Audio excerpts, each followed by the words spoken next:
drahí priatelia, chcel by som sa s vami podeliť o hlboký zážitok, ktorý som ako si mal pri návšteve dostojného pána Kufu v Žakovciach, ktorý tam vytvoril naozaj veľké dielo, môžeme povedať, kresťanskej lásky.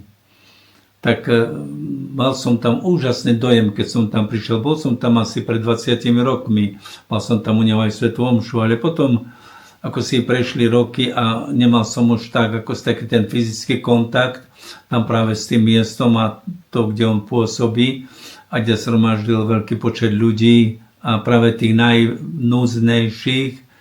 A včera, keď sme tam boli, tak naozaj bol to veľmi, veľmi hlboký zážitok.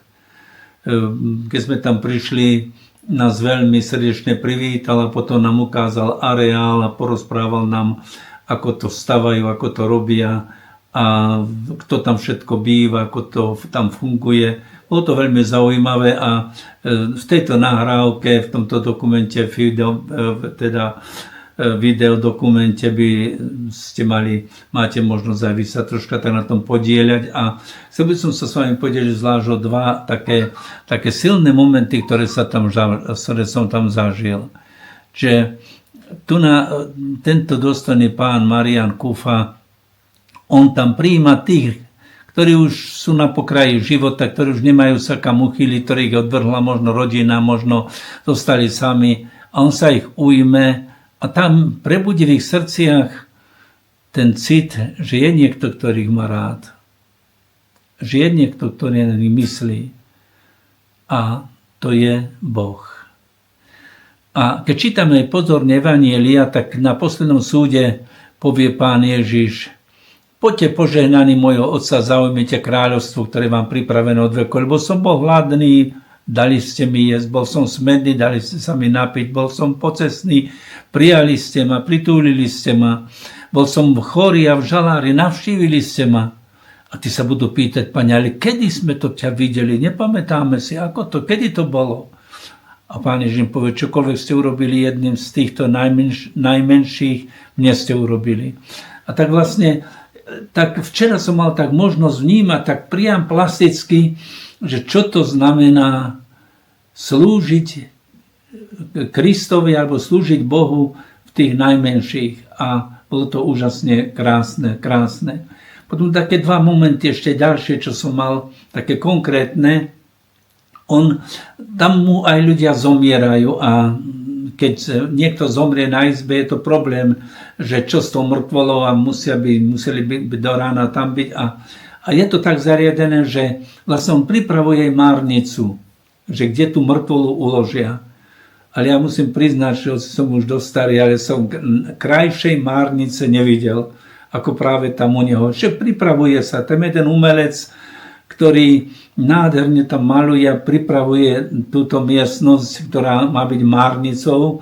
Márnica to neradí na to, ani myslíme, ani tam neradi chodíme, lebo to je taký hraničný bod, ktorý nám ukazuje koniec všetkého tu na pozemského.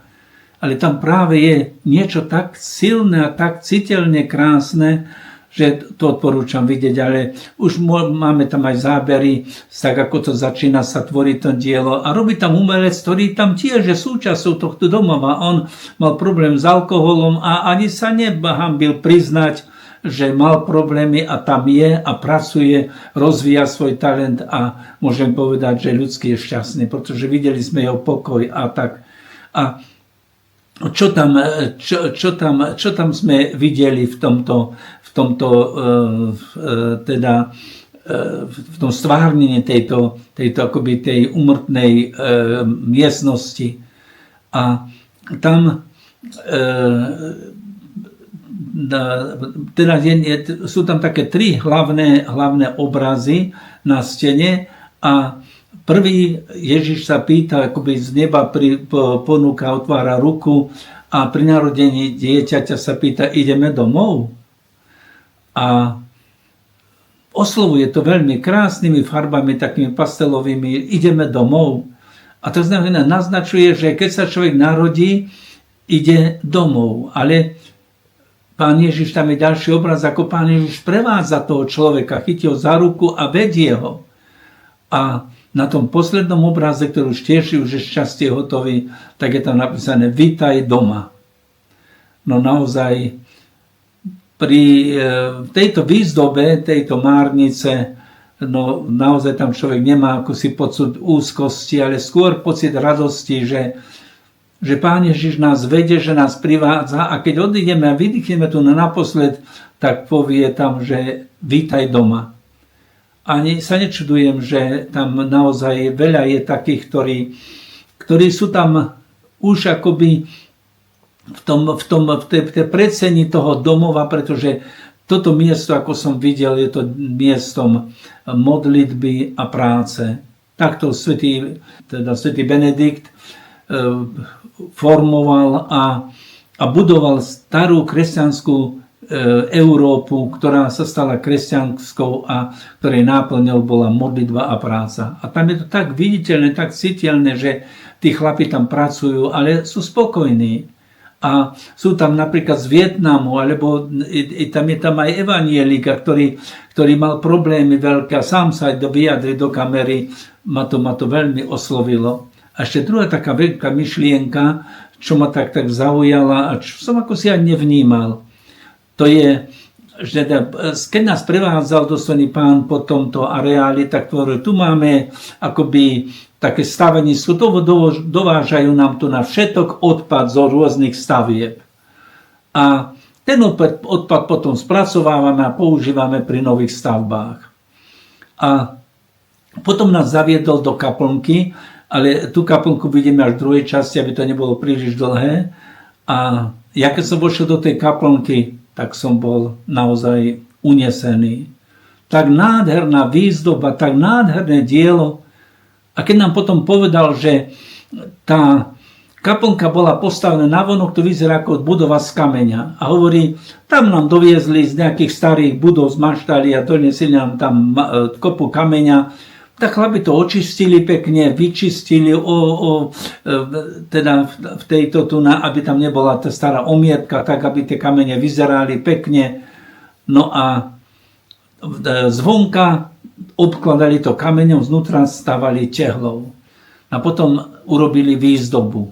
Tak som sa pýtal, kto to robil túto výzdobu, tak hovorím, že naozaj veľké dielo a úžasne krásne. Keď som vošiel do tej kaplnky, tak som si povedal, že to môže byť arcibiskupská alebo kardinálska kaplnka. Krajšia by asi nebola už, nevieme si predstaviť. A toto tam povstalo akoby z tých starých sutín, že sa dá niečo vytvoriť pekné a nové. Vidím takú symboliku toho. Čiže tí ľudia, ktorí sa ocitli na pokraji života, už ako si vydedenci, už bezdomovci, a teraz oni tam našli nových domov, ale našli aj novú silu niečo pekné tvoriť a naozaj toto je úžasné. Čiže ako keby chceli táto symbolika tej kaplnky chcela naznačiť, že my sme takým stavebným materiálom.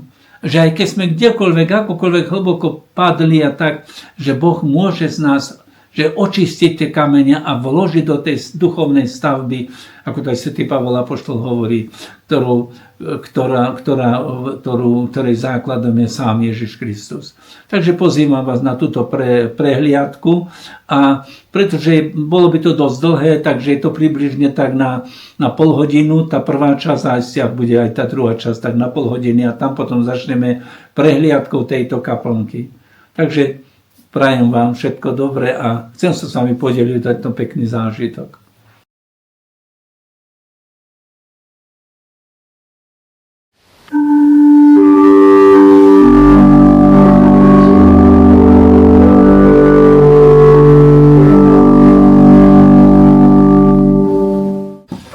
Tak, sme dorazili do Žakoviec a tu na priatelia pána dostanú pána Kufu, doviezli nejaké také predmety, nejaké dary a také pomôcky všelijaké, čo bude dobré pre kuchyňu i pre špajzu.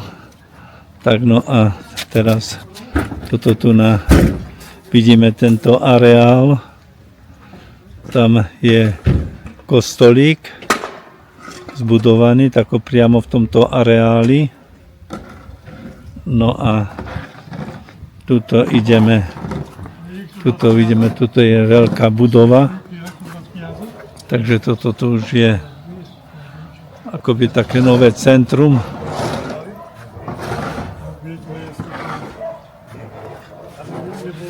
No ale tak prídeme ďalej dovnútra a domáci pán, čiže dostane pán Kufa, ktorý je tu na hlavou a srdcom tohto všetkého, tak nás uvedie a porozpráva nám niečo viacej o tomto domove pre tu na týchto ľudí, ktorí sú vyzjedení, ale ktorí tu našli nový domov.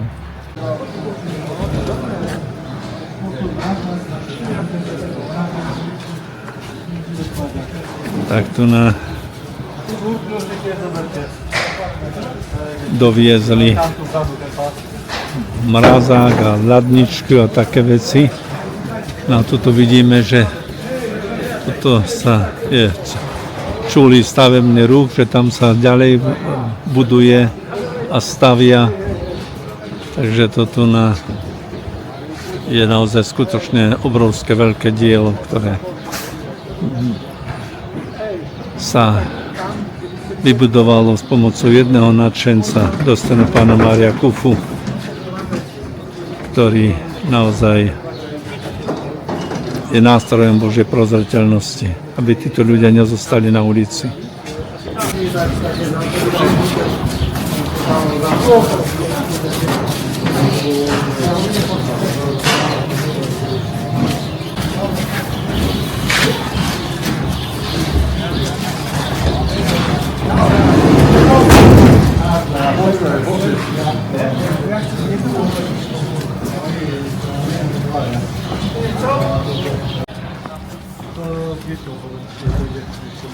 Tak vidíme tu na dostojného pána, hlavného na veky, ja vám pozdravujem pekne srdečne. Takže, no veľmi dobre to bude, lebo aby sme to tak videli, že ako to tu funguje všetko a tu takže veľmi milé stretnutie. Tam dozadu. On povedal Ferkovi, nie? Sekretárka Ferko, poďte, nech sa páči, poďte.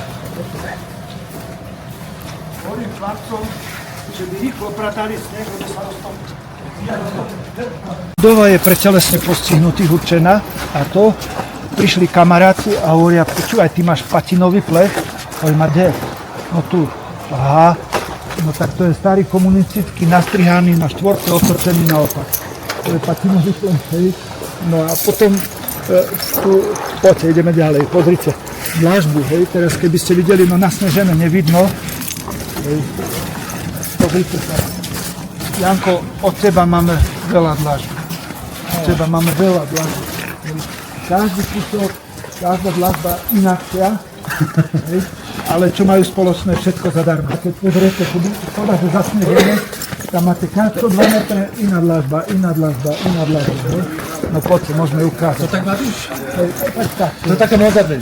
Toto spredu, to ste videli tú surovú stavbu a tu je tá druhá časť, to ide tá celá stavba, ide až tam ide, prechádza až tam. To je dom dôchodcov, ešte surová stavba. Na mobil nejaké fotky si musím zarobiť. Máme tak, jak máme. No. Otvorím vám tu? Ja mám, hej, kľúče. No, to môžete. Nie, to ja mám ešte dlho. Nie, dobré. Poďte, nech sa páči.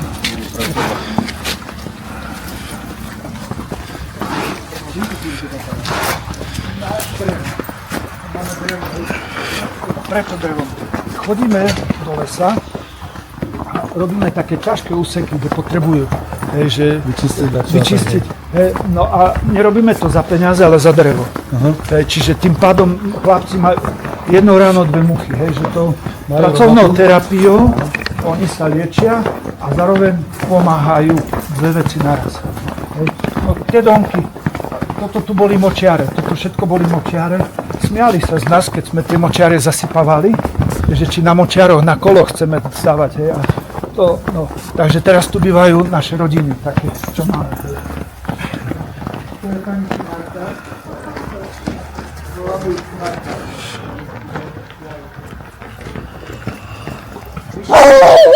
Prišli dievčatá, zoberte, 3 dievčatá naraz prišli zo Starej Ľubovne, 3 naraz. A prišiel riaditeľ tu z nemocnice, pán farár, to, jak je to možné, 3 dievčatá naraz ušli a prišli všetky 3 tu. Hej.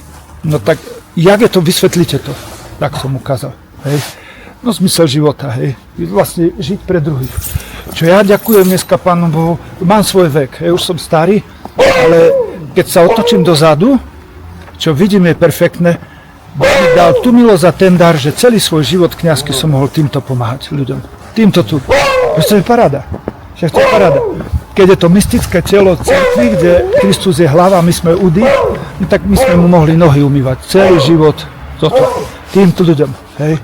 Tým, čo sú na pokraji. No poďte. Viete, čo je, no tie domy sme stavali preto, hej, lebo vlastne už tí naši, keď sa chceli nejak osamostatniť, tak týchto sú ako sociálne domy, hej. Týchto tu bývalý chlapec z detského domova, zobral si z dediny dievča, 6 detí majú. Tam vedľa je z Ukrajiny, prišli, nemôžu sa vrátiť do Bachmutu, lebo majú rozbitý dom, hej. Tu takisto býva, tiež jedna býva z Ukrajiny, tu bývajú, hej, takisto, to všetko sú sociálne byty. Hej, čiže stávali sme si ich svojpomocne, všetko svojpomocne, no a boli tu prešli močiare, keď sme zasypávali, nás smiali, hej, a tak sa s Božou pomocou podarilo, hej. Takže toto je ten dom dôchodcov, no poďte ďalej, pozrite. Podám, že je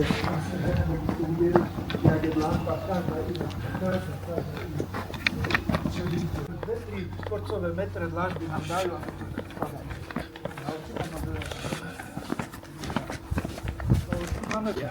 Zozadu je na vodu, hej, no a tu je. Tam môžeme krátko pomodliť, Pani Mária, mimo Otca i Syna i Ducha Svätého, zdravá z Márie, milosti plná, Pán s Tebou, požehná nás medzi ženami a požehnaný je plod života Tvojho Ježiš, Svätá Mária, Matka Božia, pros za nás hriešnych, teraz i v hodinu smrti našej. Deti, keď prechádzajú, tak sa aj zastavia, hej, a tak sa vlastne tak by som povedal, tá nábožnosť taká príde najlepšia výchova je na podobňovanie. A to tak ďalej.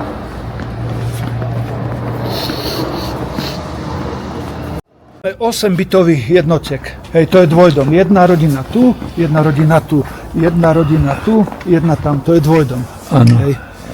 Toto zase, čo je ten posledný sme stavali, tak my sme si dali len základ. A vysvetlite mi, jak je možné, že pre nás neznámy muž povedal jednoducho, zrobte si základ, my vám urobíme nadstavbu. Celé zrobili zadarmo. No keby farár neukazoval tak pícha jak hrom. No tak, prozreteľnosť Božia. Pozrite, poďte tu.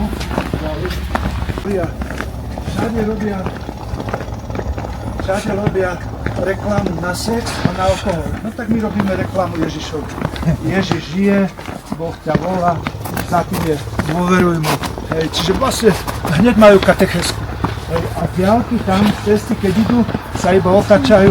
Hej, no a keďže celý areál je zasvetený Panny Márie, no tak najväčší nápis je tam, Ave Maria. Hej, nech je oslavená Matka Božia. Hej, čiže robíme reklamu Pánu Bohu a Matke Božej. Tu máme, toto boli tiež močiare, toto. No a máme teraz taký zberný dvor, alebo také na recykláciu. Doneseme z buráčky sem, kamene, betóny, hej, tehly, očistíme všetko a z toho budujeme nové. Hej, čiže tu si to doneseme a tu si to recyklujeme a robíme nové. No tak, hej, že našou prvoradou úlohou není stávať nové a rekonštruovať staré budovy, ale nové vzťahy k manželke, k deťom, k tých chlapcov, k Bohu, hej, a rekonštrukcia starých. Tam, čo poubližoval, toto je naša úloha, hej. No tak, toto je. Tam počujete kompresor, tak tam robia, no a tie auta, čo máme, no však pôjdeme tam, pôjdeme pozrieť ešte do kapličky, do toho. Takže vidíte, jak to, keby som vám ukazoval auto za auto.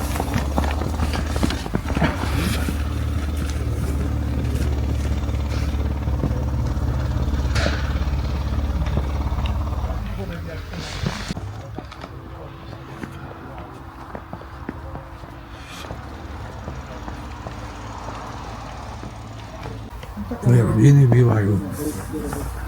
A preto tie vysoké budovy, riadne stavby.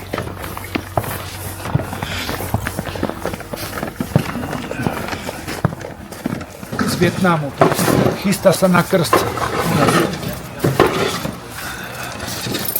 Toňo? Odkiaľ si, povedz? Z Vietnamu som, pane. Vietnamu, no pekne. A čo tu jak ste sa tu dostali? Som dosvedel z televízii a som aj sledoval na Facebook, tak som dosvedel o pánovi Kufovi, že aký má plán s nami, s ľudí, čo nemajú vieru ani tomu. Ja som ateista Hej. a teraz som pripravoval na krst. No pekne. Krásne. Takže je šťastný duchovný otec. No tak, hej, No, fajný chlapec. pekne.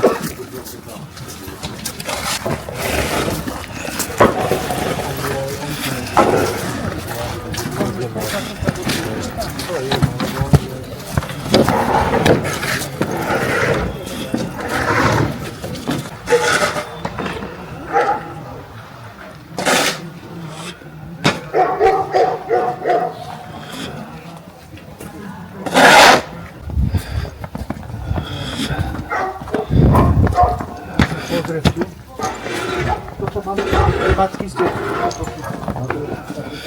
Teraz tu v škole. Máme ten dvojdom, to je zariadenie pre matky, tyrané matky.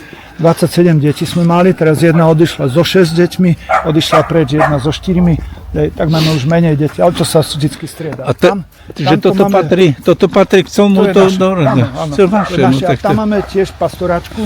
Tam v čase vojny, jak vypukla vojna, no tak sme prijali 37 z Ukrajiny. Som ministrovi povedal, v prvej fáze prídu bohatí. Jak vy to viete, pán farár, od Ukrajincov? Na Mercedesoch prídu a potom pijú v Taliansku. Hej, dá 5 000 eur a nemusí bojovať a ide do Talianska. Od nich to. Druhá fáza prichádzajú na žigulákoch. Pán minister, z tých tretích zoberieme, čo prídu peši. 5 dní utovali tu a nemajú sa kam vrátiť. Tých sme vzali. A trošku sa hnevajú na mňa, no lebo som vzal aj Rusov. Keď on, Rus, zobral si Ukrajinku a ja sa pýtam, kde mali bývať? V Rusku? Ona by sa cítila ohrozená. Na Ukrajinu? On by sa cítil ohrozený. A prišli tu. Nemajú sa kam vrátiť. Týchto zoberieme, pán minister. Čiže ono, tie prvé 2 roky nič ani neprispievali, ani nič nedávali. A pán farár, však ste mohli dostať od štátu pekné peniaze. To vypočítali tam za rok koľko. Áno. A padlo by tieň, jakí sú farári lakomi. Hej, aha, Kufa zarába ešte na vojne. Nie. My sme sa s nimi podelili tak, je. Teraz už majú príjem, tak si prispievajú na energie. Hej, a na toto tak. Hej. Tak je. Odišli daktori 37, jak bolo, 10 odišlo, išli daktori do Poľska, do Nemecka, teraz zase 2, teraz, no, také, tak stále máme, hej, okolo tých 20, neviem presne ani koľko teraz, hej, čiže tam máme pastoračku a vpravo v tých tie okna, čo sú, hej, kritizuje sa dneska dosť veľa, som aj v médiách počúval, že osmáci a deviatáci pijú, sexujú a drogujú. Osmáci, deviatáci. Dakedy boli dievčatka dolu, teraz sú zarovno s chlapcami. Nestačí kritizovať. Keď psovi chceš zobrať kosť, no tak ťa pohryzie. Hodíš kúsok mesa, pustí kosť a tak mu zobereš tú kosť. Deťom nielen vzať drogu, ale niečo ponúknuť. No tak čo majú? No tak tam pastoračke, na naše náklady samozrejme, tak organizujeme pod dozorom, organizujeme večer čas. Alebo potom máme kone, nám podarovali kone, máme také jazdecké kone, no to cez kone ku duši. Hej, tak je to. Toto tak máme. No. Tento chlapec, čo tam je, tak to nemá ani koľkokrát bol na psychiatrii, čo bol narkoman a tvrdý narkoman. Dneska je hlavný ošetrovateľ. Parádne robí, hej, že no, čo dokáže Boh zmeniť. Hej, nekúfa ich zmenu, to nie. Kúfa je len lyžička. Tabletkou je Kristus. Hej. Od lyžičky jedna jediná vec. Nemusí byť diamantová, ani zlatá, ani strieborná. Môže byť aj drevená, ale musí byť čistá. Prečo? Zo špinavej lyžičky nezobere tabletku a vtedy je zodpovedný farár. Hej, akom slova v mysle čistá? Nechcem ťa zneužiť, využiť, vykoristiť, chcem ti pomôcť. Ak toto on pochopí, zobere tabletku. No tak to je. Vidíte tie hospodárske budovy a pýtajú sa, prečo na hospodárskych budovách máte plastové okná. No tak predovšetkým, a tam napríklad na poschodí máme kone. Prečo máte kone? A prečo tam máte plastové okná? No pretože nám nedonesli strieborné. Aké nám dali, no tak také dávame. Hej? A prečo plastové sú tam? No lebo sa to veľmi rýchlo dá premeniť pre ľudí. Keby sa dačo stalo, nedaj Bože sa dačo stane, tak sme robili, že veľmi rýchlo to na obytné zrobíme. Z hospodárskych budov, rýchlo z tých maštály, všetko, hneď to prerobíme. Hej. No, pozrite, pán profesor vie, jak to je, jak Pán Boh trestal vyvolený národ. Hej. Tu je normál, tak vo vlnovkách sinusoida. Keď boli príliš písni, pipori paku, dolu, išla vojna. Odpusť Bože. Hej, toto robili. Oni robili pokánie a Pán Boh odpustil. Znova išli do hora, prišiel hlad, plakli pred ním, o Bože, odpustil. A zase išli hore, pandémia. My v poripaku išli dolu. Čo robíme my? Teraz čo robíme my? Hej, také, jak bolo vyvolený národ, každý z nás. Hej, keď príliš písni, aj všetko to, dostali sme po ňu faku, miesto toho, že by sme klakli pred Bohom, klakáme náš Boh, keď prišla pandémia, vakcína. Hej. Teraz vojna je, miesto toho, že by sme klakli pred Bohom, klakáme, kláňame sa kanóny, stíhačky, tanky. A príde hlad, ja hovorím, že príde. Rozumne predpokladám, že príde. Hej. A keď príde hlad, pred čím klakneme? Pred geneticky modifikovanou kukuricou, inými slovami neplodnou, aby si stále musel kúpiť od neho kukuricu. Ty ju zaseješ, máš úrodu, ale zasiať ju znova nemôžeš. Neplodná je. Prečo? Aby si musel znova kupovať kukuricu. No, a teraz, keď začala vojna na Ukrajine, tak mňa zavolali a do jedného kostola opýtali sa, dali by ste zbranie alebo nie?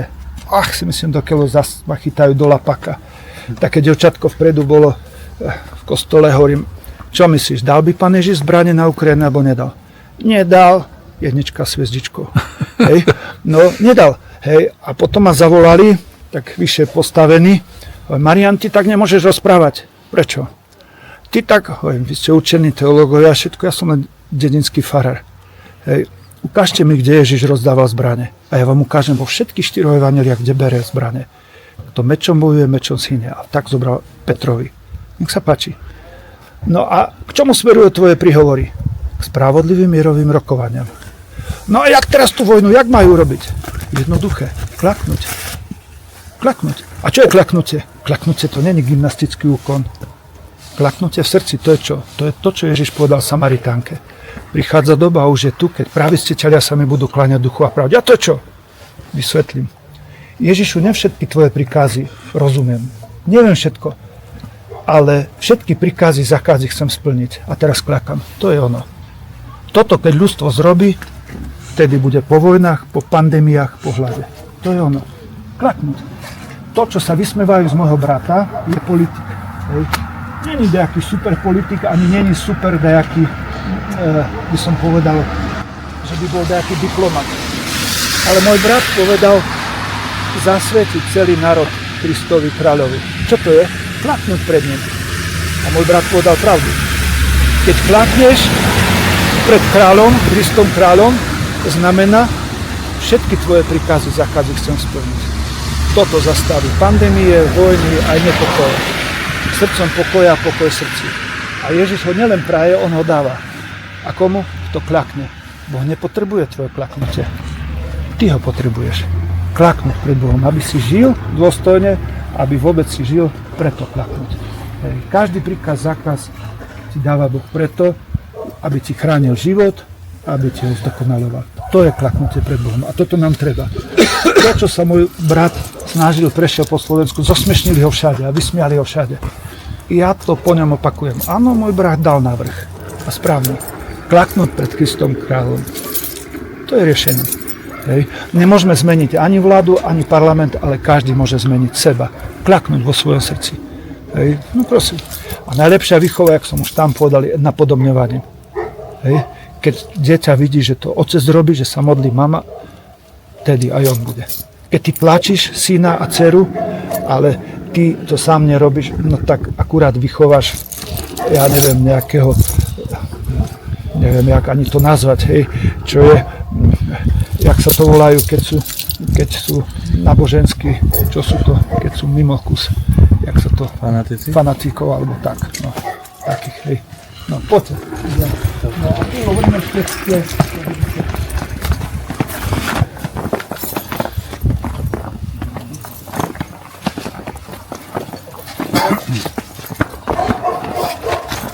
on robí, maluje tie, aby sme mohli sa v noci aj modliť ten form, aby, že nezoberú hneď do marnice, ale v noci.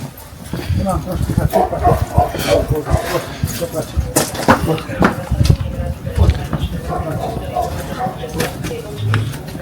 Pán Boh, pomáhaj. Donesol som ti na nás tiež. Hej, to je Miky, voláme ho Miky, skrátke.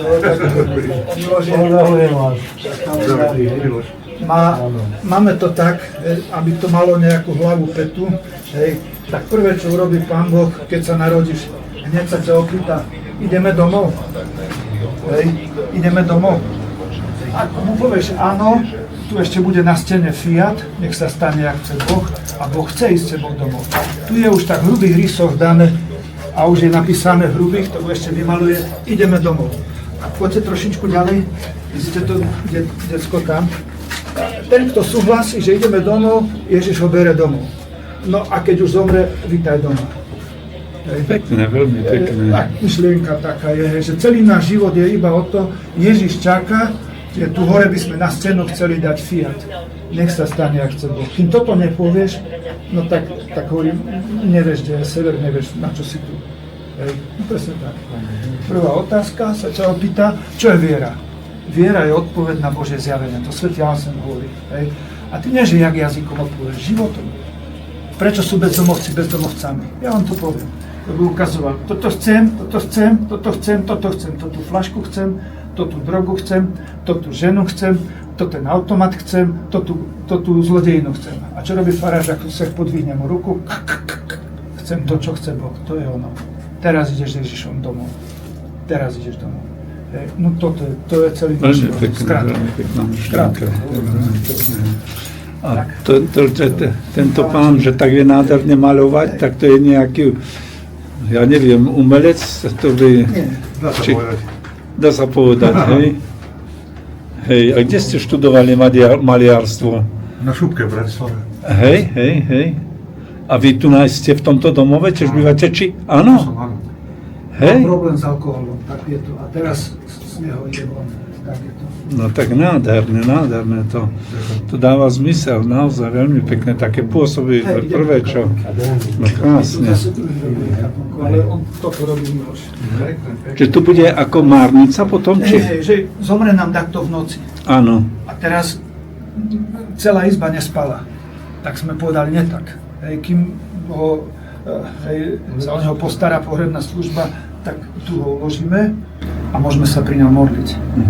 Hej, no a tomu mŕtvemu, no to, hej, on nepočuje už to, čo je, ale pre tých, čo zostávajú, tak sa zamyslia vlastne. Hej, že tie malby by ich mali hneď katechésku zrobiť. Hej, že toto. Hej, najprv sa ťa Boh opýta, či chceš do spolupráce a čaká, prečo rešpektuješ svoju slobodu. A prečo je to tak? Lebo je láska. No čože je láska? No, láska vždycky rešpektuje slobodu. A keď je človek slobodný? keď musí poznať pravdu. A poznáš pravdu, jaká? Boh je láska, tam je celé evanjelium. Hej. A musíš mať dve možnosti, prečo? Ak je to len jedna možnosť, je to nevyhnutnosť. To by nebola láska. A Boh ti dáva slobodu, ty sa môže rozhodnúť lásku prijať alebo neprijať. To celý náš život. Hej. Povieš fiat, cestuješ hore.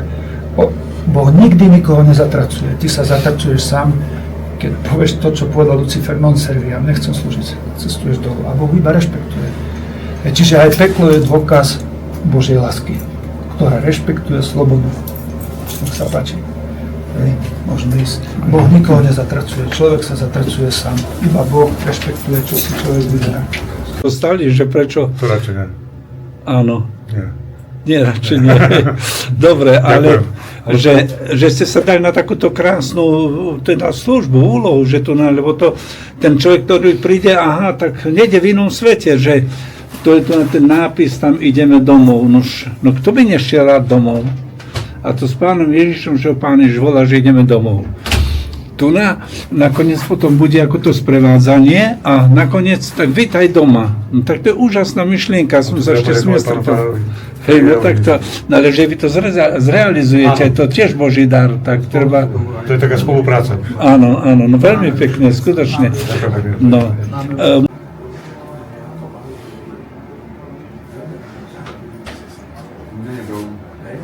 Za tomu 20 rokov nevenoval vôbec. Hej, poďte troška doprava, že by ten obraz bol vidieť. Nie, vy tam zostanete pri tom obraze. Ešte ten obraz, ale... Ešte nie je hotový, ale je to už také veľmi pekné. Je to veľmi pekné. Áno, dobre, tak a to...